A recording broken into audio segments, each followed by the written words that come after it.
if there's anyone there to become enlightened. There's nobody there to become enlightened, so how can you say, I am enlightened? So as one monk said, many, many years ago, it's a very great Sri Lankan monk, he told me that when people asked him that question, are you enlightened? He would answer, I'm highly eliminated. This is a nice answer.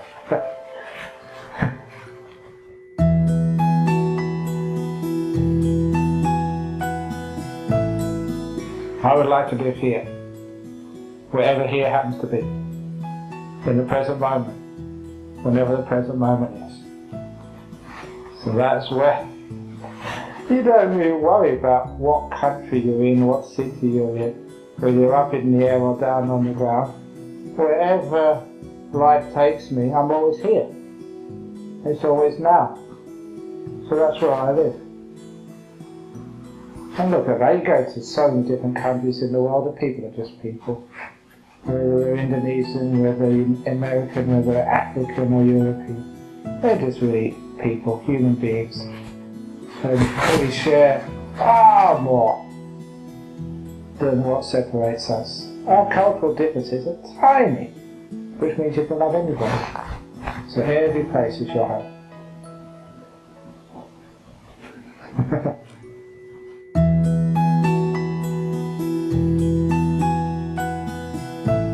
No, it just happened by accident. Not my fault. I had it all planned. That I was number 2 monk in the monastery. When you're number 2 monk, it's like, you go in a convoy, it's a truck in front. The lorry in front gets all the bugs on the windscreen. And that was the other monk. But then he fell in love and got married. And that left me as a senior monk. And so for the last, how many years, 20 years or so, I've been in the front car getting all the bugs on my windscreen. So, when you're out in front, you're the one who has to take all of the criticism, but also the praise as well. And the ones who are falling behind, then that's usually life. So leadership is nothing you saw, but it's just something which happens.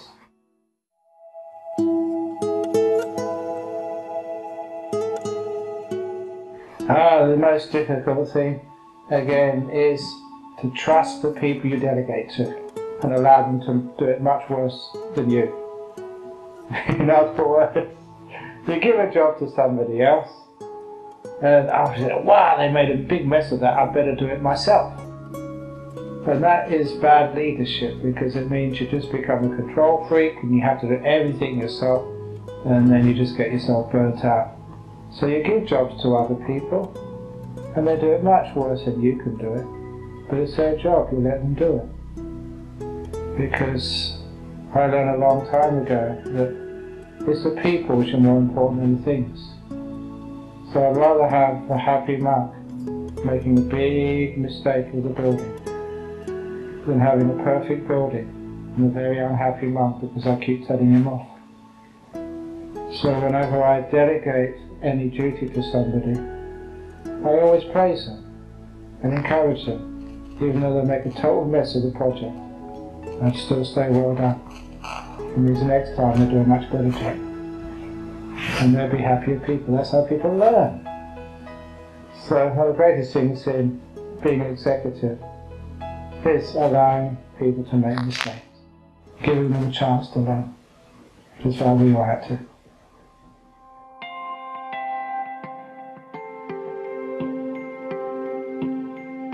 Teaching in the prisons.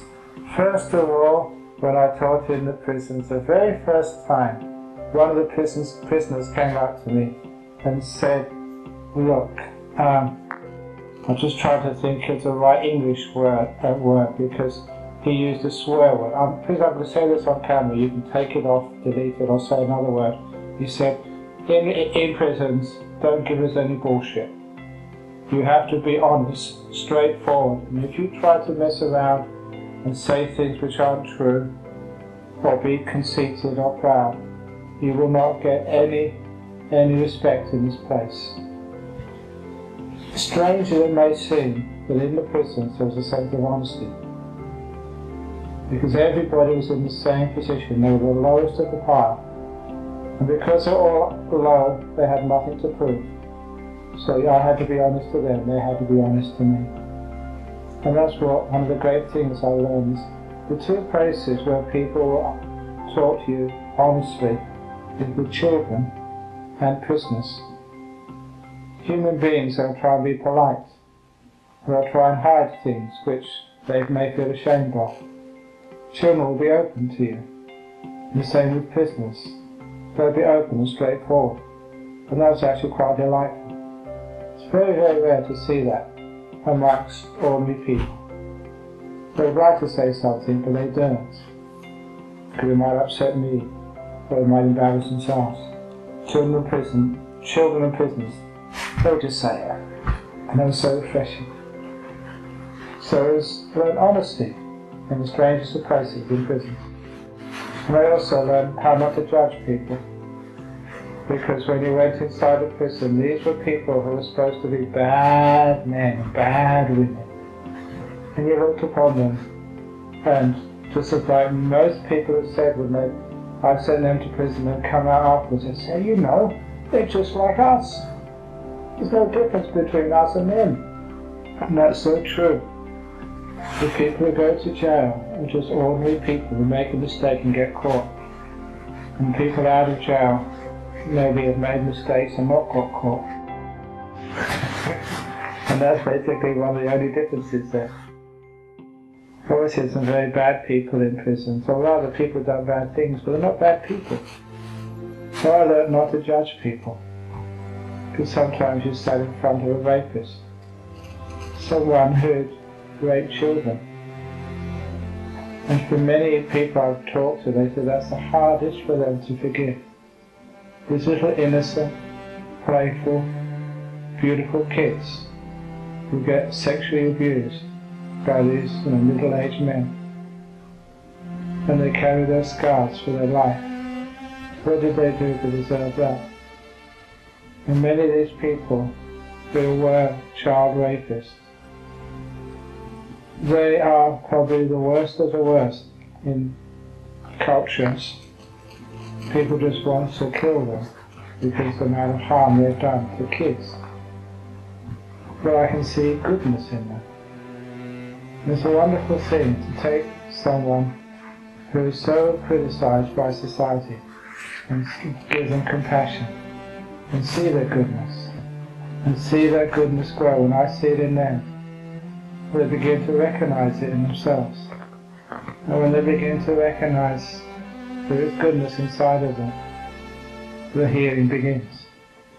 And you take these people who are really psychologically screwed up, child rapists, and turn them into human beings so they can go out in the world afterwards. Never ever do such a thing again and pay off their debt by contributing to society in wonderful and beautiful ways. And that really inspires me. It's easy to condemn people, to judge them, they're hopeless. One of the things I found in jail is no one person needs to be discarded. Everybody's got a seed of goodness in them, which if cultivated will turn them into a good person. And I've seen that in my years in prison. It's so inspiring.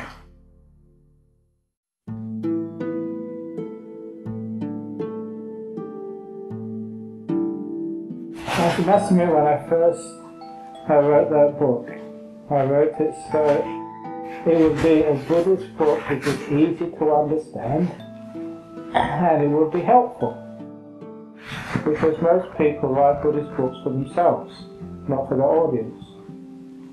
And so I decided I wanted to write a book which would give people information about how to live their lives in a user-friendly way. So I had all these stories I've been using over the years to teach. So I decided to write them down. And the reason I started was because there was a woman who had gone through a very hard divorce in Australia and almost committed suicide many times. And there was the stories which I told her had pulled her through, saved her life. And she said, well, these stories are just too good just to keep for ourselves. So she said, "Can you write a book?" I said, "I'm too busy." So she started writing it. And she made such a bad job of it that I thought I'd better write it out myself. And so that's where the book came from. And when I wrote it, it was just so easy to write. It just flowed. And the first half of it, I only was working an hour a day and finished it in 2 weeks. It's so easy to write, it just flowed. So you wrote it out once and you hardly edited it at all. And once I had written it, so I knew that this was very powerful stuff. It was stuff which had inspired many people when I taught this just in speech and lectures. So I knew it inspired people when they read it, sort of I'm writing the book for. And I don't know if you know how the first copy was printed. I had it on a CD, but we didn't know how to publish a book. We'd never done one before. So I didn't know who to write to, how to get sort of it into a publisher. And so I had it in my bag when I was giving a talk at Melbourne University some years ago, and after the talk, a woman came along up to me and said, "I'm a publisher, I like your talk, have you ever thought of writing a book? I think you should write a book, and we can publish it for you." And so I got it out and said, "Here's the book, publish it." And I got published it. It was just amazing that the karma is right, you don't have to look for a publisher, they come up to you. And so that's where it started. It's not like sending your copies to publishers and getting them rejected. It was as they came to me, I just gave it straight away, and there it's published.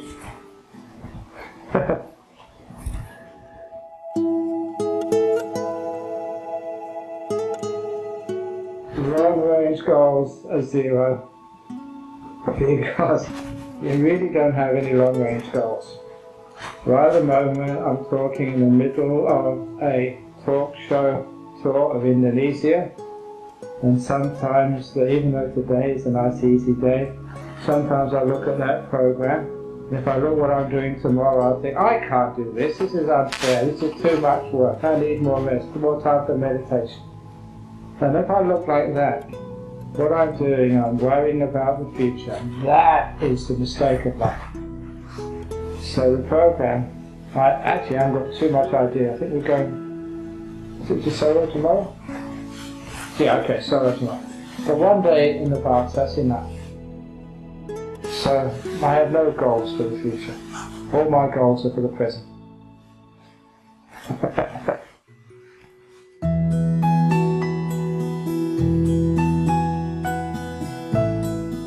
Why? Because I like to laugh at my jokes. So even if no one else laughs, I have a good time. That's one of the ways I learned how to be a public speaker. Or do anything in my life, because I realised that I'm going to enjoy my life. If I'm going to mix concrete, I'm going to enjoy mixing concrete. If I'm going to give a talk, I'm going to enjoy giving a talk, so I'm going to have fun. And you find when you have fun is contagious. So if you're enjoying, when you get up in front of people and play around and tell funny stories, you enjoy it, and if you're enjoying it, you always find other people enjoy it as well. So telling stories and telling jokes is a great way of enjoying myself and taking on that joy of Dhamma for other people. I really sort of sometimes wonder about how a monk or a nun or any teacher can give a talk on Buddhism and just academic, without any energy, without any joy. It shows they haven't understood the Dhamma. The Dhamma is joyful, happy, powerful, energized, exciting. So if you've understood it, then that's how you present it, as the Dhamma really should be. And stories are great because stories are the essence of life. Life is just a quilt, a patchwork quilt of interwoven stories. It's the unit of life, it's the story. So all we are, if you remember our life, it's the number of stories which overlap. That is what life is, stories.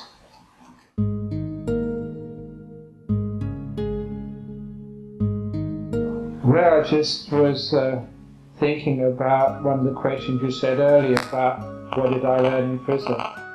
And I learned about the raw karma while I was in prison from an old prisoner who at the end of one of my lessons asked to have a private interview. And after the interview, he began by saying, Ajahn Brahm, I didn't do that crime. I was put in jail for something I didn't do. I'm innocent, he said. And he assured me, he said, I know many prisoners will lie and say they didn't do the crime. But I'm being honest with you. I respect you. Ajahn Brahm, I did not do that robbery. Someone else did, not me. And how difficult it is when you're in prison with no income, limited access to phones, to be able to write injustices. Well, I think I could do that, and I knew a few lawyers. And I was thinking who I could call when I got back to the monastery to help this poor man who'd been put in jail for something he didn't do. And as I was thinking of which lawyer to ring, he interrupted me. And he said, Ajahn Brahm, I did not do that robbery. But there were so many other robberies I did where I wasn't caught. I guess this is fair. This is karma. He told the law of karma because we always think it's unfair when we get criticized or blamed for something we didn't do. But how many times do we do something bad and never got caught? So when life seems unfair, in other words, you get hurt, you lose, and it's not your fault. Perhaps it is your fault. The way that karma works. You do many bad things in your life, selfish things, you don't get caught. You don't do anything and you do get caught. It's a balance. Justice balances itself out. So that's how I understand the law of karma. The nicest thing though is when someone does anything bad to me, I don't need to seek vengeance. Karma will sort them out. Karma will get them. So if someone is bad, abusive, I just let karma do the punishing. I don't do anything at all. My job is to forgive, to be kind.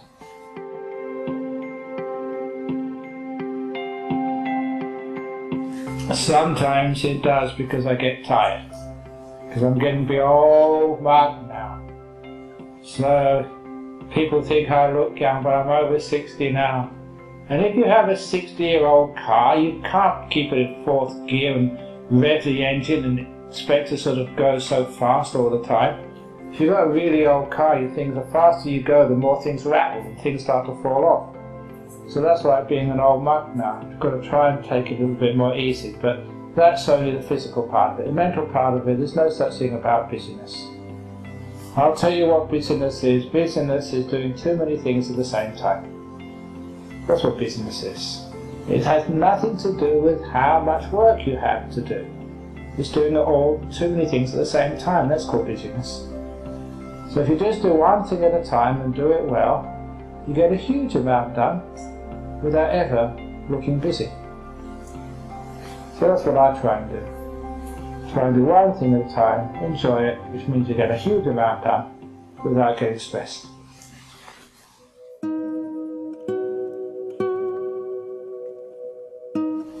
Rampant consumerism, that's really ridiculous. I can't understand why people eat so much.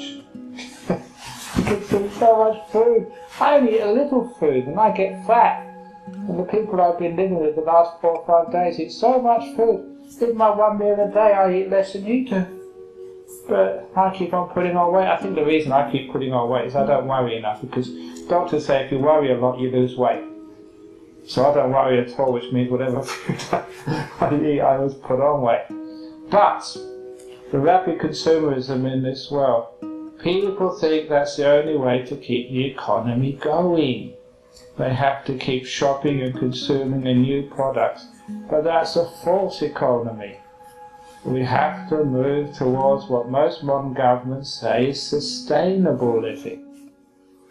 Sustainable living means that we can still consume, but what we consume we put back again. So it's sustainable for the future. So it means that we actually consume less, so we consume more wisely. You asked me earlier about, say, mining. It's okay to dig up some of the stuff which is in the earth. We have to make sure we put it back again afterwards to replenish and restore. That's the same with consumerism. We're taking so much out of this world, we're putting hardly anything back. That is the problem. Because people think the only way to be happy is to have lots of things, a big house, a big car, fashionable clothes. And I come along, smiling and happy. I don't have fashionable clothes. This robe wasn't made by Gucci, it's not a Versace outfit. And I don't have expensive hairstyle. I don't have expensive things. I live a very, very simple life, and you're happy. I prove it by example. You don't need things to be happy. So I'm making a strong message by my lifestyle. There's another way to happiness instead of consumerism. So it's okay to say consumerism is bad, or evil, or ruining the world, but you need examples of what happens when you don't follow consumerism. And that's me, another maximum. So if you want to be happy like me, don't consume so much.